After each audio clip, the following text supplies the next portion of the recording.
Hey there, everybody. Pete Pardo here from Sea of Tranquility. Welcome to another edition of the Monsters Den. It's Thursday night.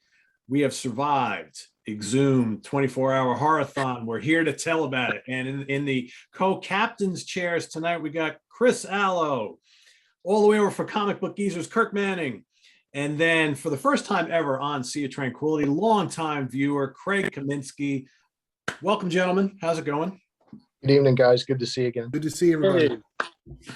So, yeah, we just spent the weekend in Phoenixville, Pennsylvania at the 24-hour Exhumed Horror-thon. This was 14, 15? How many years have they done this? This was the 14th Horror-thon. Yeah. From Exhumed Films. There was none last year because of the pandemic.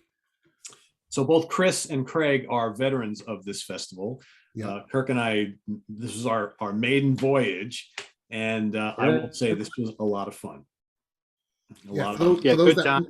I was going to say, for those that might have missed the previous episode, Exhumed Films came out of Philadelphia. They started doing retro horror shows in 1997. For their 10th anniversary, they decided to do something crazy, which was a 24-hour horror movie marathon. And they always do it around Halloween. And this was their 14th marathon, which this year was actually a 25-hour marathon because of the daylight savings. And to be honest, they're usually never 24 hours. They always run a little bit over anyway. So that was really like a 26-hour marathon. Yeah.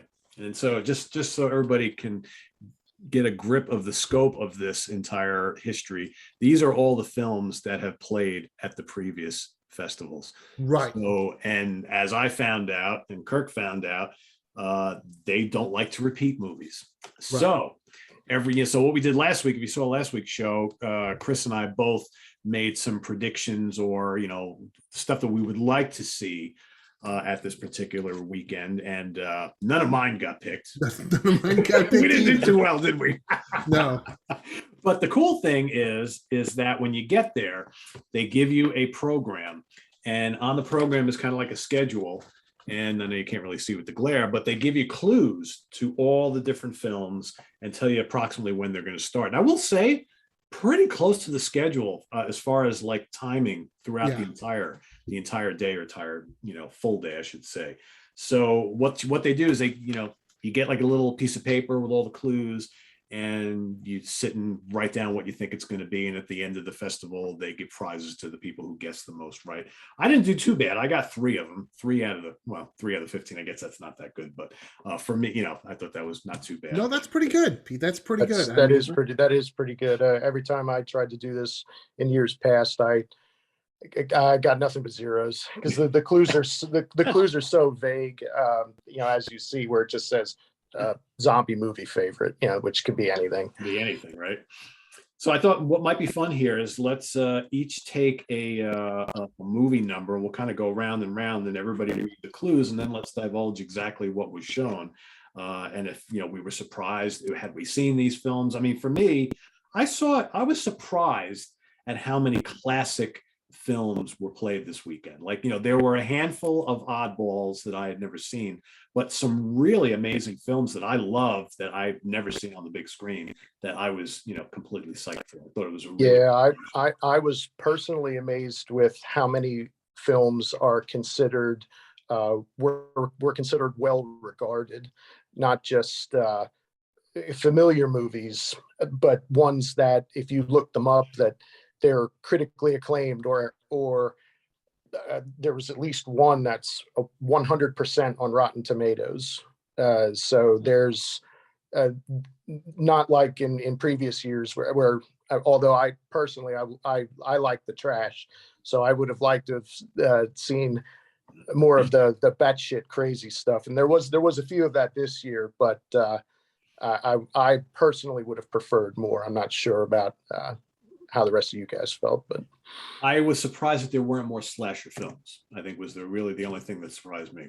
Yeah, no slasher, no real slasher films, no animals attack films. Right. They didn't have they usually have a made-for-TV movie, and it was definitely, for whatever reason, this year was geared a little more towards like Craig said, critically acclaimed films versus trash. It was a little different, but still, a great show for sure. Yeah, I thought so. So why don't we start with Craig, then we'll go to Kirk, then Chris and myself, and we'll go round and round till we get to the 15th. So Craig, if you want to start with movie number 1 and read the clue, and then we'll talk about what was actually played. Okay, the clue was undisputed horror classic that somehow Exhumed Films has never previously shown. And the film was the 1973 Best Picture nominee, The Exorcist. Right. Which is my favorite horror film of all time. And Right. I gotta say, as the first film to see, first time going to this festival, I was pretty psyched for that. Even though I just watched it like a week ago. I didn't care. I thought, that was totally cool. And they show the director's cut. Yes. Yeah, I was going to say. Now, like Pete said, on the back here, this lists the 200 some odd movies that they've shown at previous horror-thons that they will not repeat. But they've been showing movies since 1997. So they've probably shown 500 movies over the years. So for them to come up with something they've never seen. But for me, when I saw that clue, the 2 movies I thought of was Jaws and The Exorcist. But I think they might have played Jaws recently at the Mahoning Drive-In, because Exhumed Films shows a lot at the Mahoning. So my guess was The Exorcist. And to go along with what Chris had said, for this was the program for the second Exhumed Films Festival, which was also a 25-hour one in 2008. And on the back of this one, this was obviously the second festival, but all the movies that are shown on the back, these are just, it says Exhumed Films, over 10 years of classic horror and cult movies on the big screen. And there is a shit ton of movies listed on the back of this in very small print. That's from 2008. Right. So now we're in 2021. So they've shown a lot more movies. So yeah, for them to come up with something. But it's Exorcist, and I said this on the other episode, Pete. They always start and stop with a bang. And man, starting with The Exorcist, woo, that's a bang. And it looked great. It was awesome to see it on the big screen. Man, it packs such a punch. I mean, at one point I just said to myself, even though I've seen the movie a million times, Jesus Christ, they would never make this movie today. Holy shit.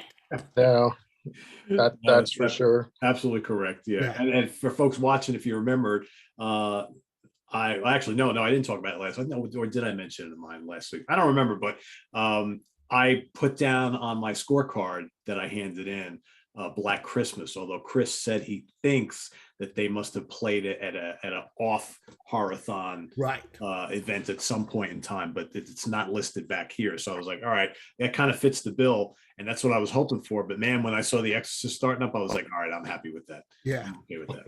Yeah, it's a great opener. Yeah. And a longer movie at that. That's easily one of the longer movies. I mean, Chris can, he's been to more of these than I have, but other than the 78 Dawn of the Dead, I don't recall them showing a movie longer than The Exorcist. Yeah, I was gonna say, typically, of course, since it's you're having people sit for such a long period of time, they do tend to go with the shorter movies. And Dawn of the Dead is probably, The Exorcist and Dawn of the Dead, probably the 2 longest movies that I can think of that they played. But yeah, it worked out great. It looked great. It sounded great.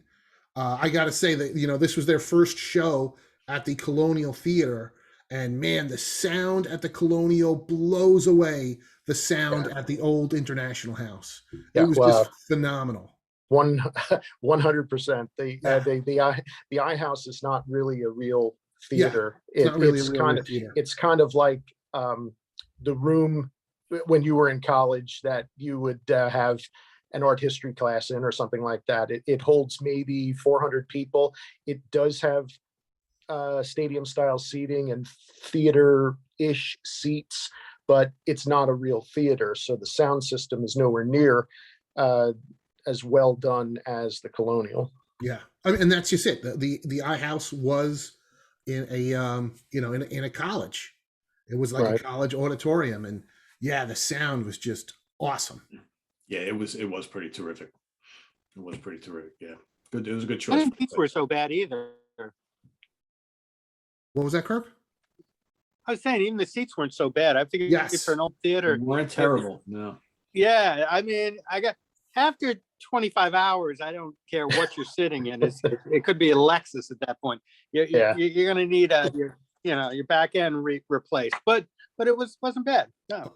And again, I know Kirk hasn't gone to the iHouse. The seats here definitely improvement over the last theater. So Yeah. there was definitely some, even though it was a change, it was different. There was definitely some improvements to doing the show. Yeah, and this was the first marathon or horror-thon that I'd been to where I actually I'd never brought a cushion with me before, and I brought a neck pillow, which I wasn't sure if I would use, but come movie number 7 or so, I thanked Christ that I brought it with me. Yeah, the neck pillow was definitely the best thing to bring, I think.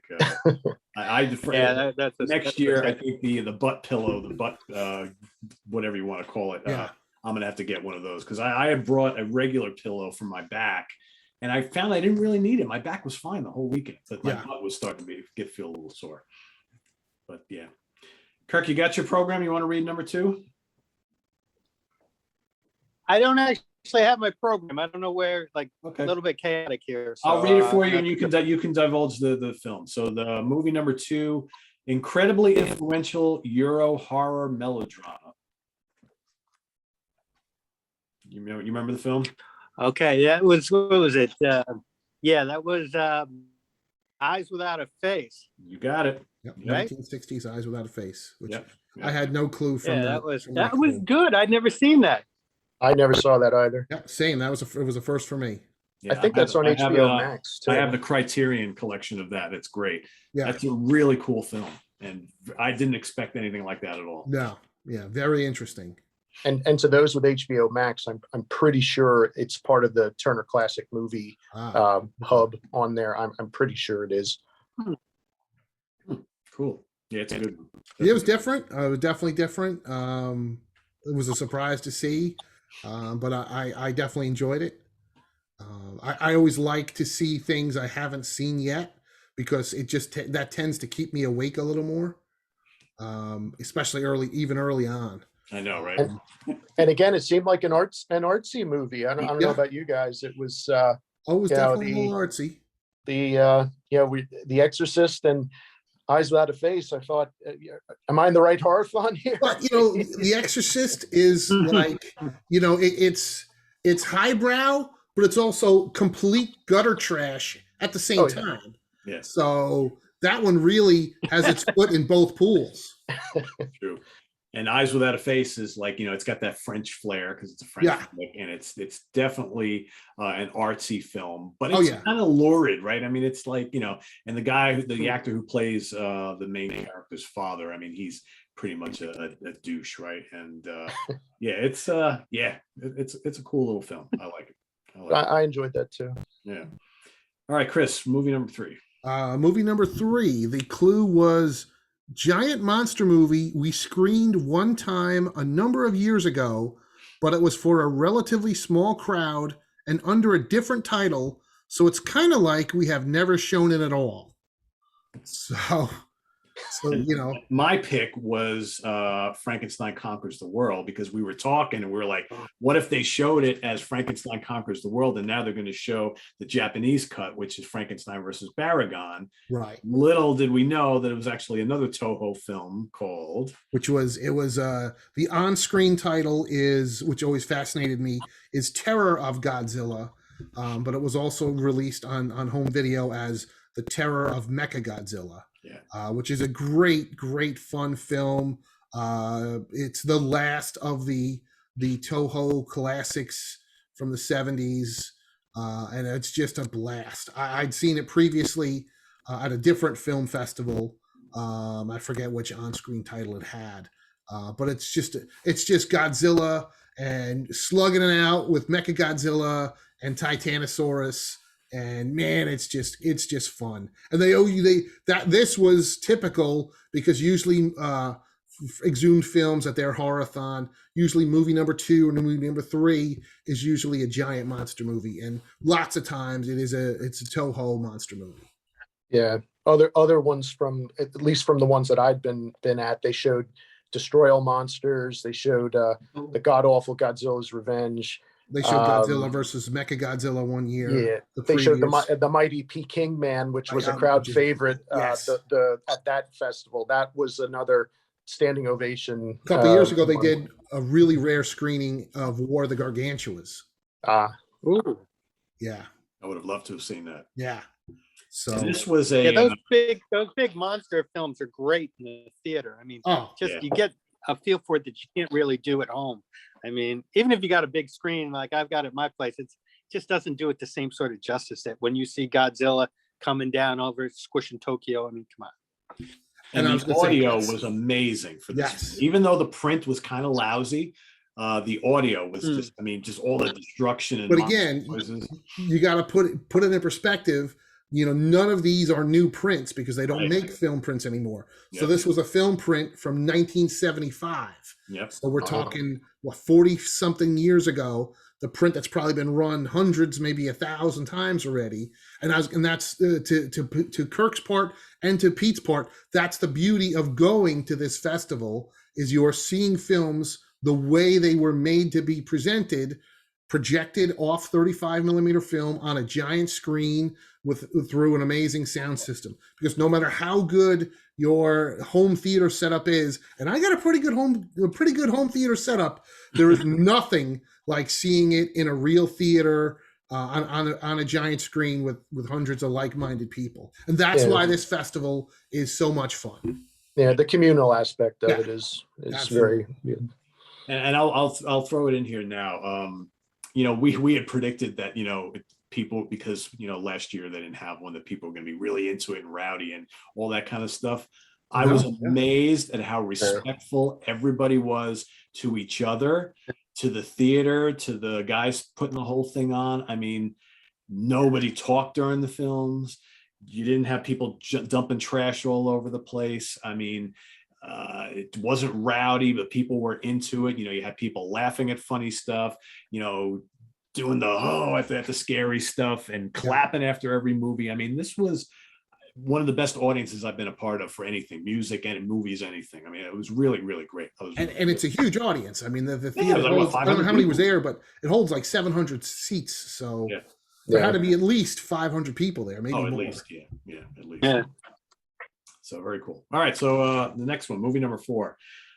Underseen psychosexual thriller that was recently remade by a divisive horror filmmaker. So Kirk and I actually missed this one because we ran out to go get something to eat, and I kind of, and I'd never seen the film before, so now I'm kind of like, oh, I wish I would have seen it. But Death Game was the film. Yep, from 1977. Yeah, starring Clint Eastwood's ex Sandra Locke and Colleen Camp, and it's funny because, you know, through the first 3 movies, you know, there's no nudity. So Pete and Kirk run out for a little bit, and Death Game is nonstop nudity and boobs. I mean, it was so. It was the first thing you said when it came. Oh, when they played Death Game, you missed all the nudity. Holy cow! All the nudity was great, and it's a fun movie.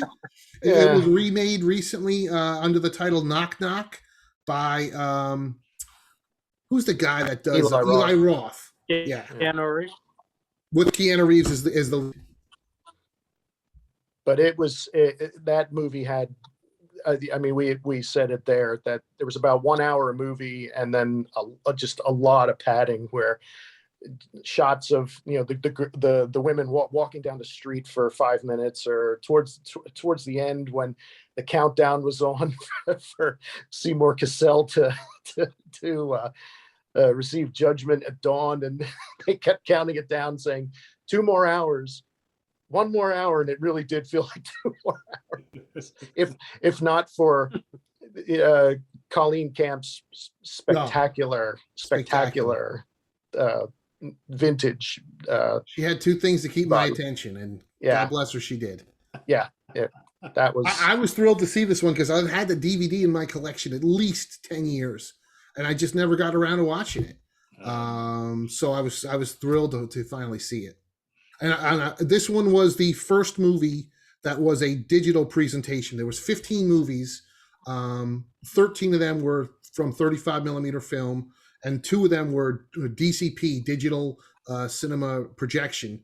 And this was one of them. I mean, it looked great. And it's going to be coming out now on home video from somebody. Yeah, it's coming out on Blu-ray, I think in January or February, something like that, or something by Severin, I think. Yeah, I think that's what it was. Yeah, something like that. So cool. All right, back to Craig for movie number 5. Movie number 5 is cosmic horror / sci-fi classic from the UK.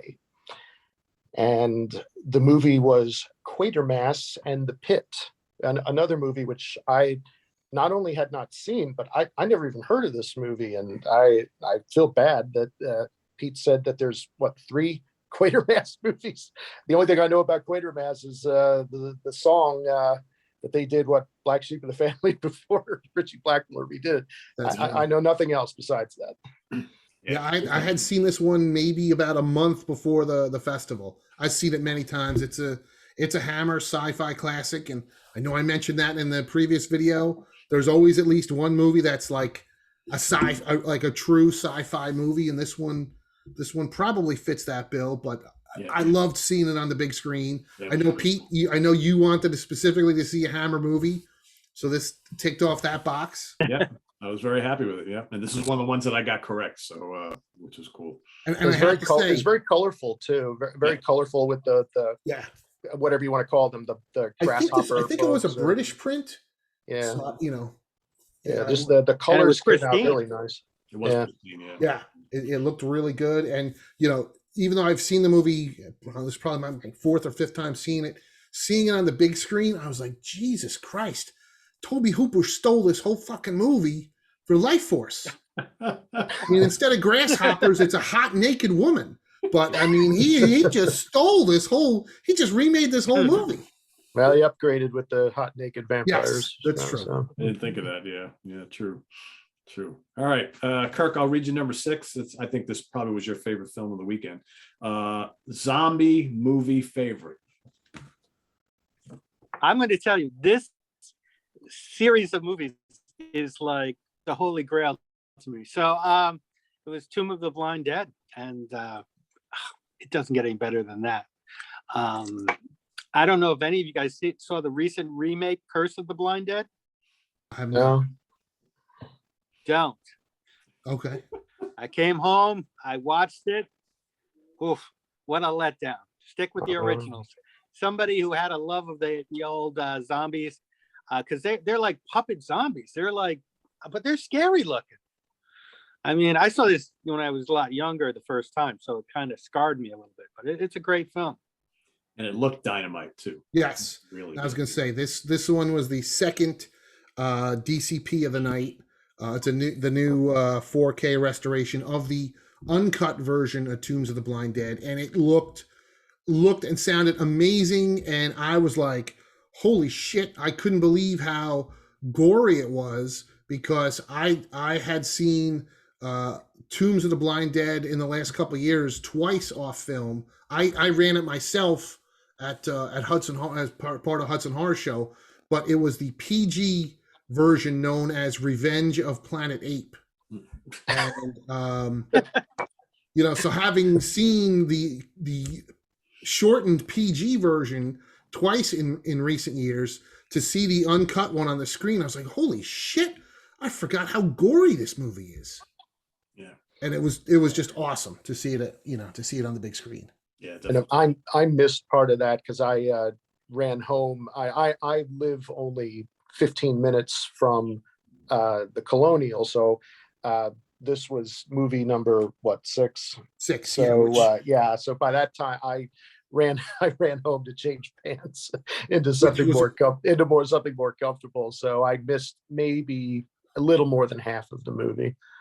Which the crazy thing is, movie number 6 was scheduled from 9 to 10:40 p.m. It's like, wow, you're kind of late in the day. You're only 6 movies in. Yeah. And we should say too, in between each movie, because the projector never stops.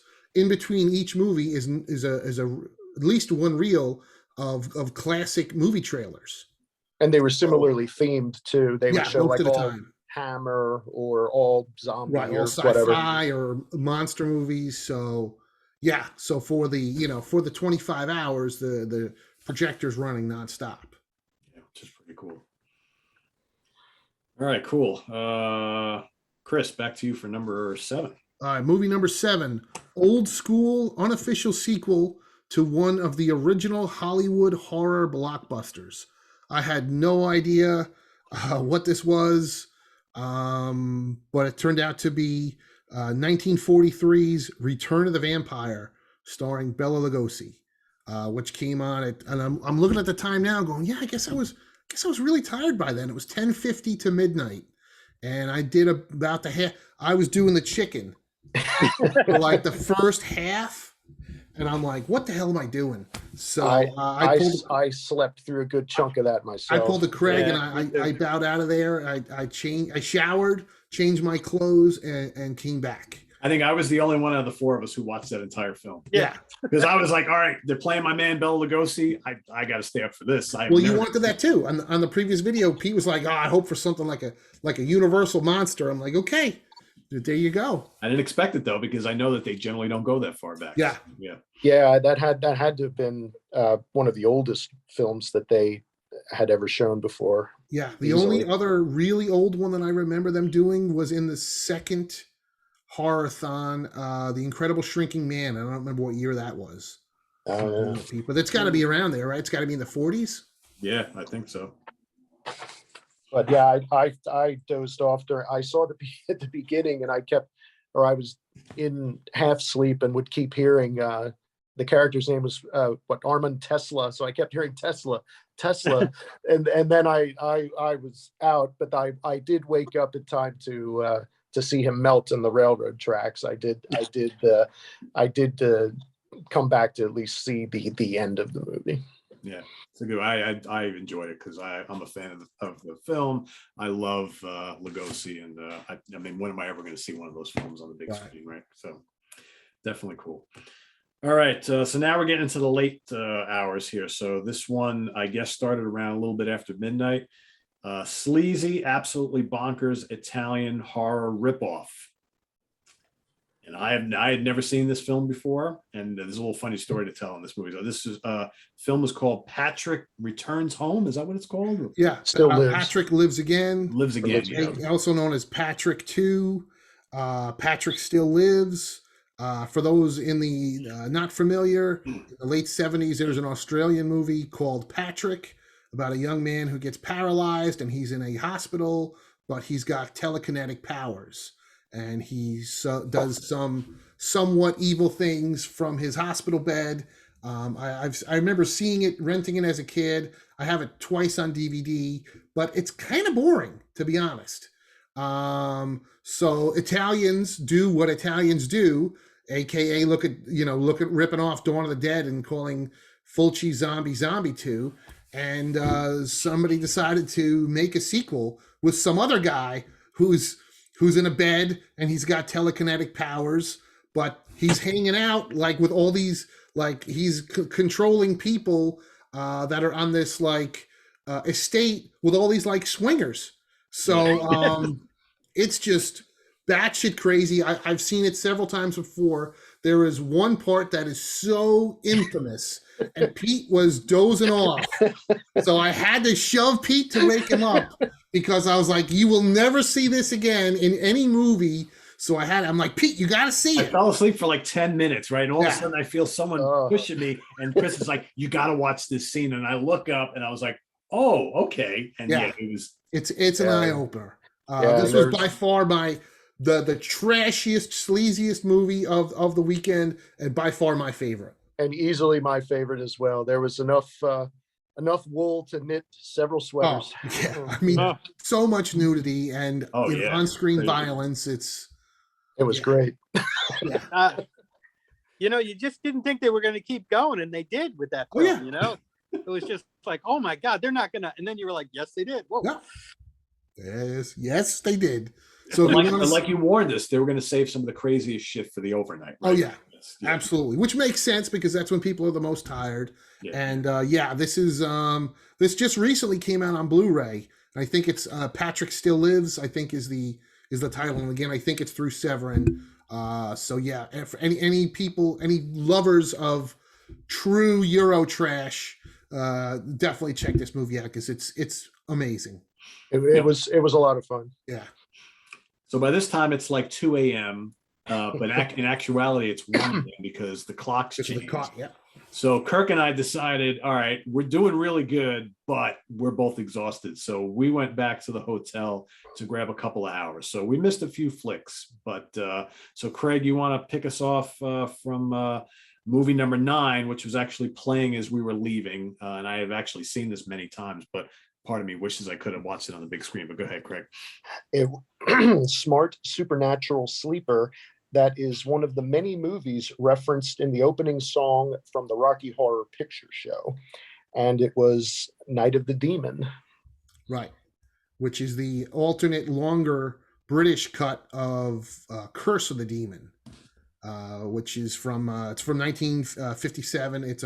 It's a horror classic. Sam Raimi, talk about stealing. Sam Raimi totally stole this for Drag You to Hell. And it is a masterpiece. The print was gorgeous. I mean, it looked like nobody ever touched this thing. It was, of course, in glorious black and white. I had never seen it off film before, and I'd never seen this longer version. I'd only seen Curse of the Demon. Gotcha. Is Curse of the Demon the one that they normally would show on Turner Classic or something like that? Or? Yep. Oh, okay.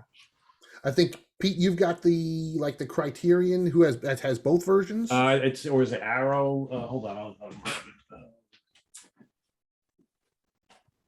what do I have it listed under? That's the question. It's probably listed. But the monster in that, the demon is really, really cool looking, especially for that time period. For that time period, it's amazing. I mean, it's just the teeth and the horns. It's a real, really coul looking monster. It's it's indicated. Yeah, and it's got both on here. Yeah, and I was talking to a friend of mine, Ian. I can't remember if it was before or after, and I was like, hey, like, Night of the Demon doesn't have the monster, right? And we were going back and forth on it, but of course I was pleased to see at the end of Night of the Demon, sure enough, it had the monster. Yeah. Yep. But yeah, another classic, a bona fide horror classic that you probably would have gotten normally a crappy 80s slasher. But, not that there was anything wrong with either choice. But yeah, it was interesting that they went with another, well-known. And at this hour too, I kind of thought they should have shown that maybe at, I don't know, 4th, 5th movie, something like that, and save the After Midnight for the bonkers movies, And... Yeah, true. All right, I'll read the next one for Kirk here, and I don't even remember what this was. I didn't see this one, obviously. Movie number 10, which rarely seen satire of / homage to 1950s era sci-fi horror movies. What was that again? Because I did not see it. Movie number 10 was from 1977. It was a super low-budget movie called The Day It Came to Earth. There you go. It was a pretty low budget regional movie. Looks like it was done in the South. I was trying to stay awake, and I made it about halfway through, and I dozed off. It was fucking terrible. I mean, it was really, really bad. Tell us how you feel, man. No, I mean, it was Rita Wilson was in it, and I had looked up, Tom Hanks' wife, and it was her first movie. She had done some television shows prior to that, and George Gobel from the old Hollywood Squares played the college professor, but everyone else in the movie was unfamiliar, but it was just it was awful. It was just brutal, and especially at that hour, at 2, 3 in the morning or what have you. It was just it was brutal. That was time for a nap for everybody, right?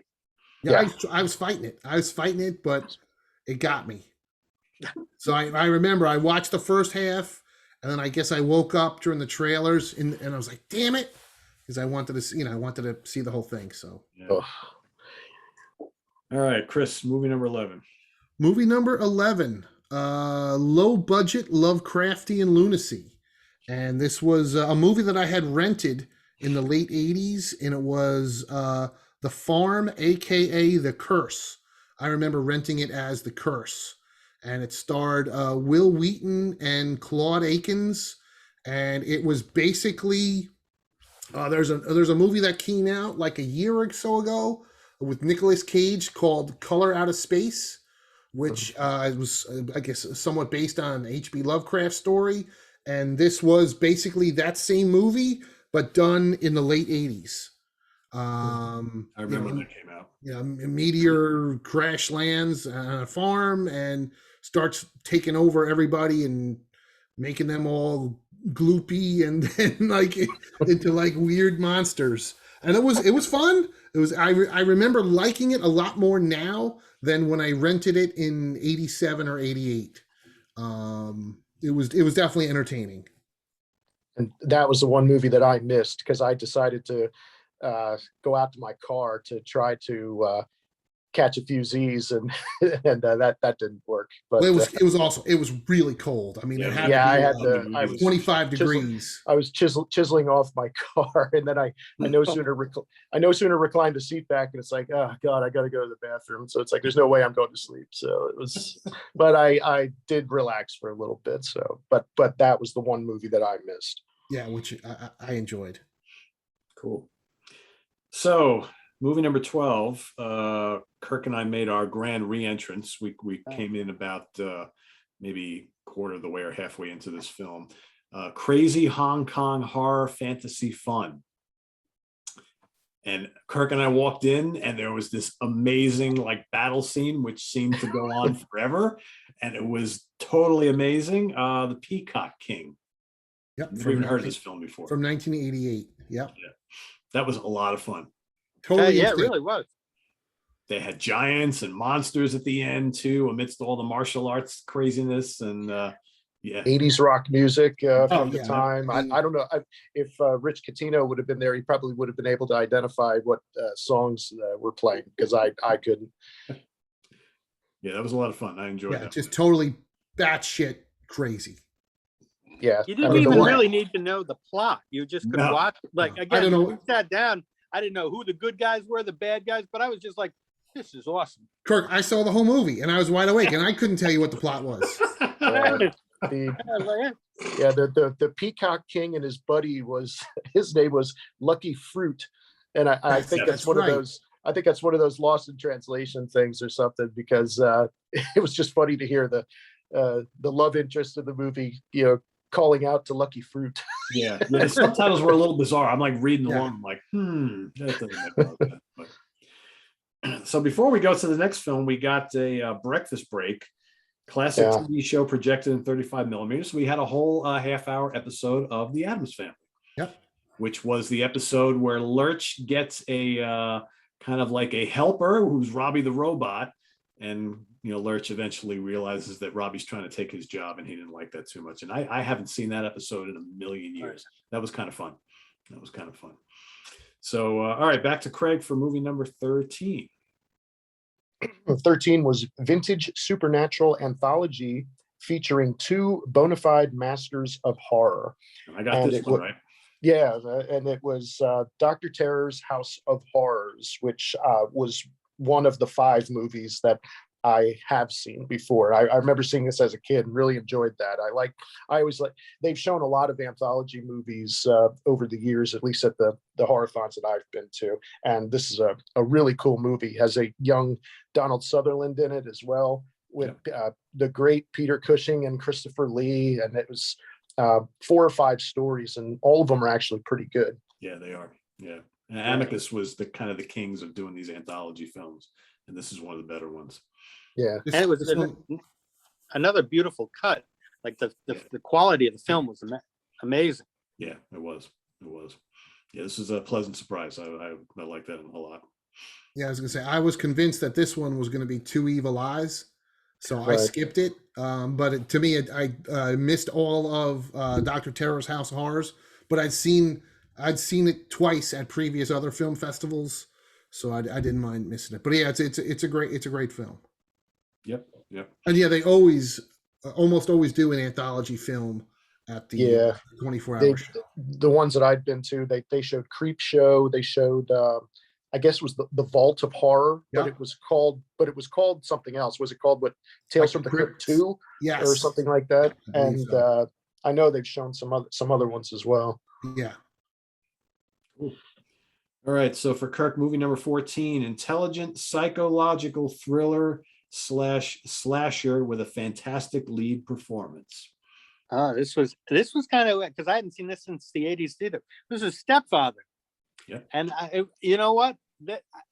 Just like Chris said, it aged better. I thought I remember watching this in the 80s, but for whatever reason, it grew on me a lot better. I really liked this. It was a solid film. Yeah. I enjoyed the hell of that, seeing it on the big screen. Yeah, this was a late 80s, early 90s cable TV staple. And yeah, it definitely it aged really well. It was interesting to see how many people, I guess, had never seen it, because I always remember, even though it's been years since I saw it, the famous telephone scene. And when it came up, the gasp of the audience, even at movie number 14, was like, wow. Who am I? Yeah. And I think the reaction of the crowd after this film was done. I mean, this got a thunderous applause. Oh, yeah. And again, for movie number 14 at like nearly 11 o'clock in the morning, after a full day, that people were still wide awake and just really, energized and into this film was pretty cool. Was there a sequel to that? Yes. There was definitely a sequel, which I don't remember. There might even be a third one, but I definitely remember a second one. I knew they remade it, but I didn't know if the yes, same, and that's true too. There was a remake a couple years ago. Yeah, I didn't know. I forget the guy's name, the guy from Lost. I think it's Terry O'Quinn. Okay, yeah, I didn't remember. Was he in the sequel? I believe he's in the second one. Really? Oh, okay. I think so. Interesting. Cool. All right, and Chris, why don't you take us out with the last one of the day? All right. Movie number 15, and this was a long one. Yeah. This was another long one.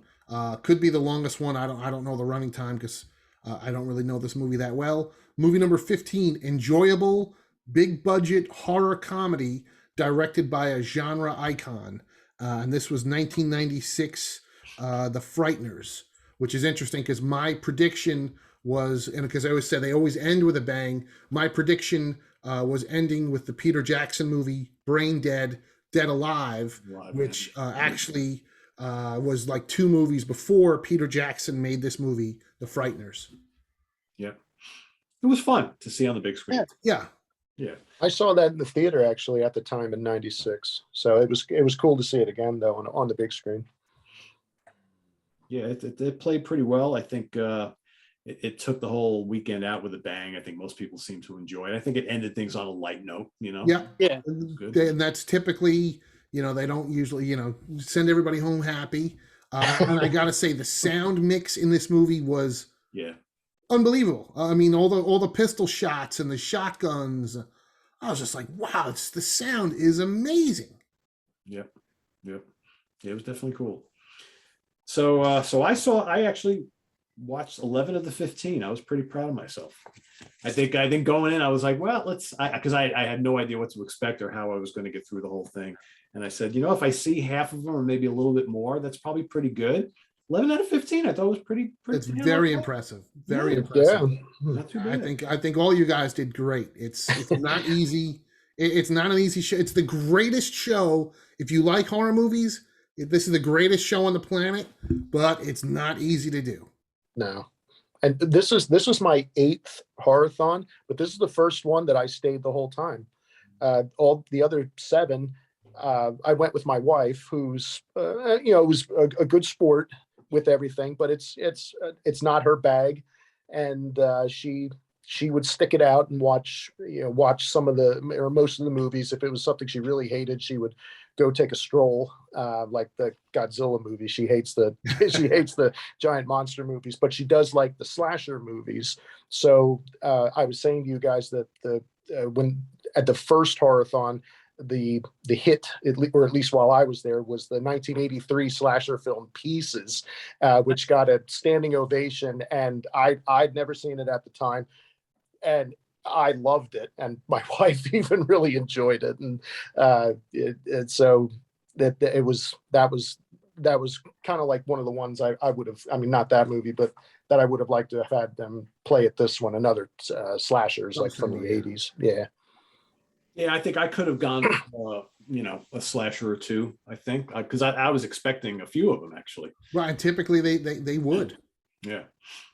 So, but otherwise I was pretty happy. There was nothing that I saw that I didn't like. Again, I missed a couple during the late hours, but everything that I saw, either there are films that I was already a fan of that it was the first time seeing them on the big screen.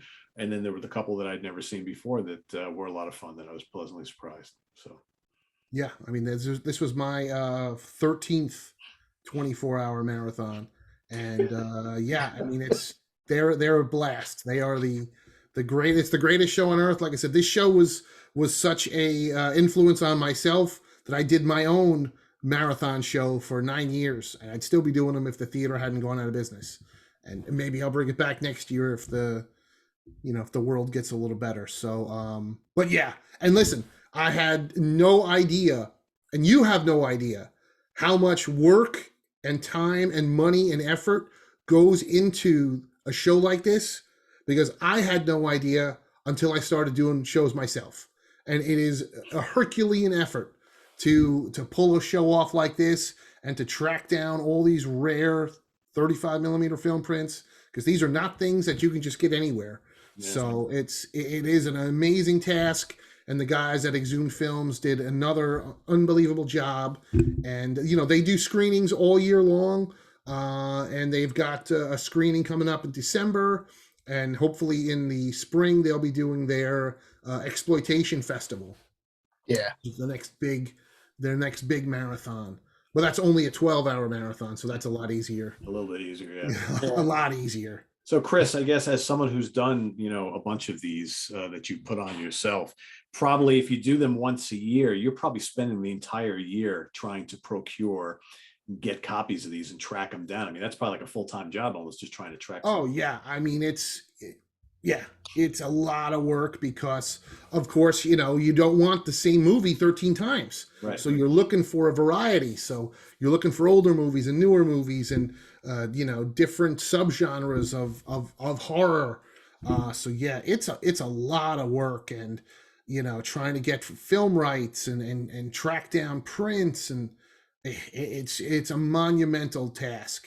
And yeah, I always enjoyed the shows, but until I started to do my shows myself, that's when I realized, Jesus Christ, how much work goes into it. So then I enjoyed their shows even more, because I could never enjoy my own show because There's always some fucking problem. A print is breaking, or a vendor can't find his spot, or some mom is looking for their kid, or the toilets are overflowing, or there's no more ice for the soda machine, or the sound is muffled, or whatever. So to be able to just go to somebody else's show, just watch movies, right? Yeah. I can just sit down and turn my brain off and just watch the movies.